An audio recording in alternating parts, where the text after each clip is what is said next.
안녕하십니까. 이슈이스타 시간입니다. 마이크 린델, 한국 분들에게는 생소하실 텐데요. 미네소타주 맨카토 출신 백만장자 사업가입니다. TV 홈쇼핑으로 베개와 침구류를 팔아 재벌이 된 사람입니다. 혹시 광고에서 보셨을 수도 있고 지난 땡땡 선거 사태로 그를 기억하는 분들이 더 많으실 것도 같습니다. 유명한 트럼프 대통령 지지자로 고문직을 받았고 각종 유세와 집회에서 대통령을 위한 찬조 연설을 해왔습니다. 최근에 린델 회장은 FBI에게 탄압받아 보다 큰 유명세를 타고 있는데요. 대통령과 마찬가지로 지난 9월 초 FBI의 급습을 받아 핸드폰을 압수당한 겁니다. 린델 회장은 친구와 오리 사냥 여행을 마치고 야식을 사려고 미네소타주의 한 하디스 햄버거의 드라이브스루 윈도우에 주차했는데요. 갑자기 차 한 대가 그들 앞을 막아섰다고 합니다. 린델 회장은 친구에게 농담처럼 저 차는 분명 강도거나 FBI일 거야 라고 했답니다. 그리고 또 두 대가 차문도 못 열 수 있게끔 바짝 갖다 대는 모습이 나오는데요. FBI였던 거죠. 그들은 자신의 신분을 밝히고 린델 회장에게 땡땡 선거, 투표기, 콜로라도 선거위원 티나 피터스 등과 관련 질문을 퍼붓었다고 합니다. 티나 피터스는 콜로라도 선거에서 사용된 도미니언 선거 장비에서 데이터를 다운로드하는 계획과 관련된 혐의로 기소된 여성입니다. FBI는 현장에서 린델 회장에게 그의 핸드폰을 넘겨줄 것을 요구하고 압수했다고 합니다. 현대인의 필수 요소인 핸드폰, 정말 중요한 모든 것들이 들어있는 필수 기기인데요. 린델 회장은 나는 이 핸드폰으로 5개의 회사를 운영하고 있다. 나는 컴퓨터가 없다. 모든 것이 핸드폰에 저장돼 있고 이걸 압수하면 내 업무가 곤란해진다고 항의했다고 합니다. 그러나 린델은 FBI 요원들이 도미니언 선거 시스템 자료와 관련된 연방법원의 영장을 들이밀며 결국 핸드폰을 압수했다고 합니다. 도미니언은 린델 회장을 명예훼손으로 고발했는데 명예훼손 혐의로 FBI가 한밤중에 오리사냥 다녀오던 사람을 미행하다 급습해서 핸드폰이나 빼앗다녀.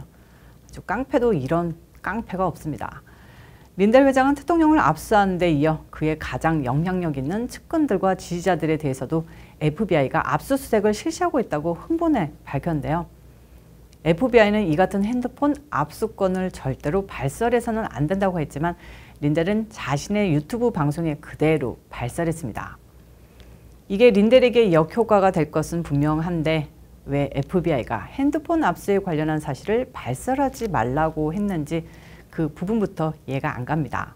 이 같은 린델에 대한 압수수색은 연방법원이 승인한 수색영장을 통해 이루어졌는데요. FBI 덴버지국 비키 미고야 대변인은 이 같은 사실을 확인해줬습니다. 이 사건이 어떻게 될 것인지 아무도 예상 못합니다. 아마 린델 회장도 대통령과 함께 엮여서 FBI에게 기소될 가능성이 커 보이고요.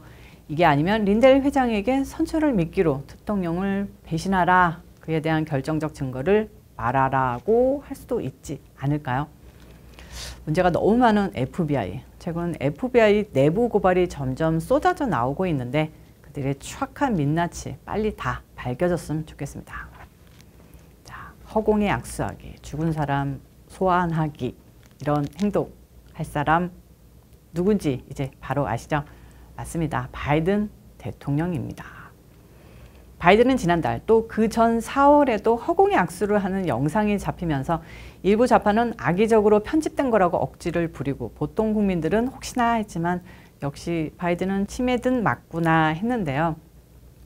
어제 기아 영양 건강에 관한 백악관 회의에서 바이든이 죽은 의원 이름을 부르는 장면이 또 목격되면서 치매설이 재점화되고 있습니다. 저희 영상에서도 다뤘던 제키 왈러스키 하원 의원 기억나시나요?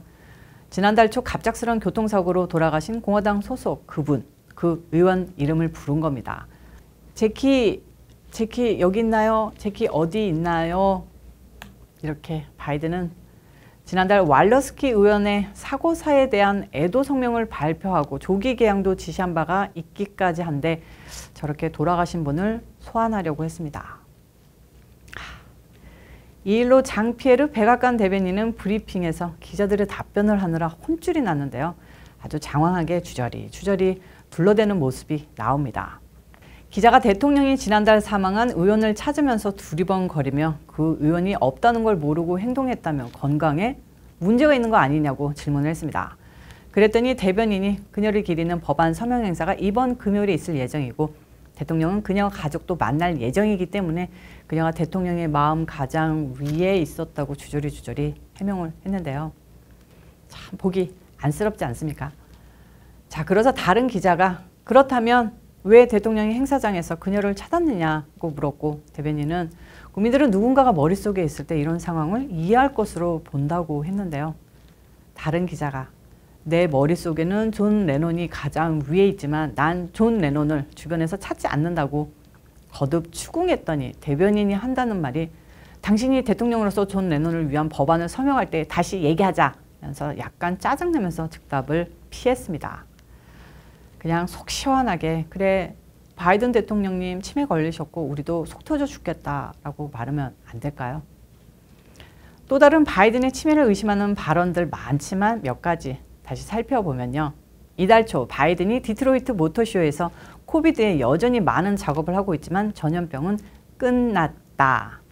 아무도 마스크를 착용하지 않고 현재 꽤 좋은 상황에 있는 것 같다라고 말했었습니다. 사실 마스크를 많이 안 쓰기는 하지만 코로나가 끝났다고 말할 수는 없는데 대통령이 끝났다라고 마음대로 떠들었으니 발빠르게 또 장피에르 대변인은 바이든 대통령은 자동차 쇼를 둘러보고 있었기 때문이고 지난 3년간 자동차 쇼가 열리지 않았다면서 아주 둘 다 뭔 소리를 해대는지 알 수 없는 발언을 했던 바 있습니다. 대만에 대한 미국 정책은 여러 번 혼동하는 모습도 또 보였었죠. 이번 달 인터뷰에서 바이든은 중국이 대만을 침공하면 미국이 개입할 것인지에 대한 질문에 전례 없는 공격이 있다면 그렇다라고 대답해 제이크 설리반 백악관 국가안보보좌관이 나와서 진땀 빼며 해명을 했었습니다. 지난 4월 우크라이나 전쟁 중 유럽을 방문했을 땐 바이든이 푸틴은 권력을 유지할 수 없다며 전범이라고 불렀고 우크라이나에 대한 미군을 배치한다고도 했었는데요. 설리반 보좌관이 또 우크라이나에 미군 파견하지 않으며 미국의 러시아의 화학무기 사용에 대해 적절하게 매뉴얼대로 대응할 것이라고 해명했었습니다. 지금은 떠나가고 없는 사키 대변인 시절에도 바이든의 실수는 계속됐었죠. 겐 사기 대변인. 지금은 방송 진행하며 바이든을 슬슬 까는 멘트도 날리던데 미래를 예측하고 발빠르게 행동하는 걸까요? 어쨌든 바이든은 지난 1월에 의회가 의결권 법안을 통과시키지 않으면 오는 중간선거가 불법이 될 것이라고 암시했었죠.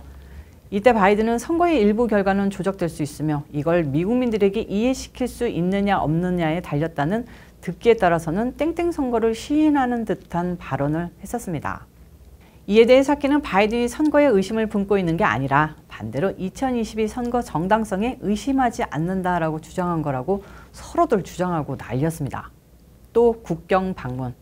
진짜 별 관심도 없는 바이든은 지난해 10월 CNN 타운홀에서 이민자 급증으로 국경 방문하지 않느냐는 질문에 전에 가본 적이 있다고 뻥치다가 사키 대변인이 바이든이 14년 전에 국경을 방문했었다고 말해 어이가 없던 일도 있었습니다. 자, 하도 많아서 다 언급하긴 그렇고요. 어쨌든 오늘 이슈수다는 여기서 마치겠습니다. 시청해주셔서 감사합니다. 오늘도 변함없이 좋아요, 구독, 알림 설정까지 꾹꾹꾹 눌러주시고요. 광고 시청과 저희 영상도 처음부터 끝까지 빠지지 않고 꼭 시청해 주시길 진심으로 부탁드리겠습니다. 저는 또 다음 영상에서 찾아오도록 하겠습니다. 빠이.